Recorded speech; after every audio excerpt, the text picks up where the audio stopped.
Hello guys Romeo Odisha blog रे समको welcome टिके भूल वाले चीज बोले माफ करबे। एटा हम सूर्य टेम्पल आसीजो हमर ओडिशा रो 1200 बड़ींकर कारीगरी रे जो निर्माण होइछि सूर्यंकर टेम्पल पत्थर चुना पत्थर रे काटी काटी करी बनैछंती 1200 बड़ी राजांक आदेश रे सूर्यदेव को पूजा करा जाय मंदिर रे। देखंतु पत्थर रे की बारीक रे पूरा बनाइछे पत्थर तार सबू आड़टा टिके व्यू देखमा नजर करमा लाइक टिके सब्सक्राइब टिके करो प्लीज भाई मने। एटा देखि पारथिबे सबू लोग आसीजंती सूर्य मंदिर की देखबार लागि हमर ओडिसा रो भुवनेश्वर रु 66 किलोमीटर अछि। एटा एंट्री करू जो पत्थर रे देखुन केंदा बना हिचे पूरा भल दिछे ना।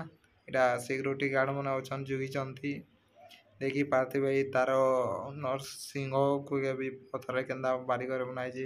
एटा तार गार्डन अछि से बेल के भी केंदा पूरा 1200 बड़े पूरा 12 मास केंदा जानी पारथिले सूर्य टेम्पल कर 12टा चक जोटा अछि मंदिर रे तैयारी हेछि 12टा घोड़ा को 12टा चक पूरा 12 मास को दर्शाए गुटे चक। एटा तार गार्डन गजुचा कि भल दिसे पूरा सुंदर दिसे।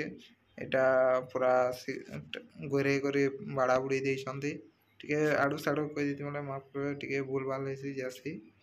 एटा चक जोटा 1200 मास को दर्शाए घड़ी को बताए। एटा देखंतु केंदा बनाइछे पत्थर रे पूरा से मासे भी कारीगरी बनिया थिले पूरा चुना पत्थर रे पिटी पिटी करे पत्थर के बनैछंती सूर्य टेम्पल इटा।